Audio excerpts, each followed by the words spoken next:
পদ্মা সেতু দুর্নীতি ও ষড়যন্ত্র মামলার পুনরায় তদন্তের সিদ্ধান্ত নিয়েছে দুর্নীতি দমন কমিশন।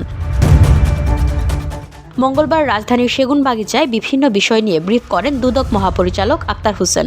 দুদক জানায়, পদ্মা সেতু দুর্নীতি ষড়যন্ত্র মামলার পুনরায় তদন্ত শুরু করেছে দুদক। এছাড়াও সাবেক প্রধানমন্ত্রী শেখ হাসিনার বিরুদ্ধে নভ থিয়েটার দুর্নীতি মামলা পুনরায় তদন্তের সিদ্ধান্ত নিয়েছে সংস্থাটি। ৩ মামলায় আসামি হলেও পরে দায়মুক্তি পান তিনি। দুদকের অনুসন্ধান দল জানিয়েছে, ৮ প্রকল্পে শেখ হাসিনার ২১,০০০ কোটি টাকা লোপাটের তদন্তে প্রধান উপদেষ্টার সচিব বরাবর তথ্য চেয়ে চিঠি দেওয়া হয়েছে। এ বিষয়ে সাংবাদিকরা প্রশ্ন করলে দুদক মহাপরিচালক আক্তার হোসেন বলেন, এর আগেও এই বিষয়টি নিয়ে সাংবাদিকদের অবগত করা হয়েছে। অনুসন্ধান দল গঠন করা হয়েছে। অনুসন্ধান দলের সদস্যরা দালিলিক প্রমাণ সংগ্রহের জন্য চিঠিপত্র দিচ্ছেন বিভিন্ন দপ্তরে। এটা তাদের অনুসন্ধান কাজের অংশ। তথ্য পাওয়ার পর দলের সদস্যরা পর্যালোচনা করবেন। এটার সাথে অভিযোগ প্রমাণের সহায়ক ও অভিযোগ সংশ্লিষ্টদের এ বিষয়ে জিজ্ঞাসাবাদ করা হবে।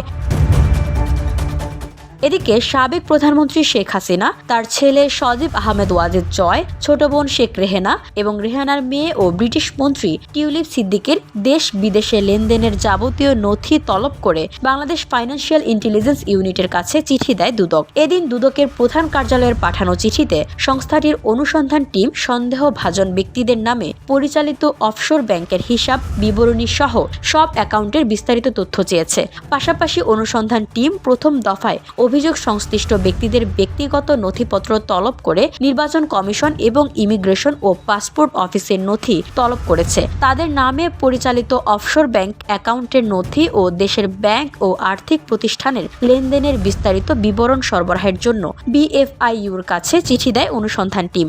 শিগগিরই আরও কিছু সরকারি বা বেসরকারি প্রতিষ্ঠানে নথি তলব করে চিঠি পাঠানো হবে। এর আগে গত 18 ডিসেম্বর সাবেক প্রধানমন্ত্রী শেখ হাসিনা এবং তার পরিবারের সদস্যদের বিরুদ্ধে ওঠা দুর্নীতির অভিযোগ অনুসন্ধানে 5 সদস্যের একটি দল গঠন করে দুদক।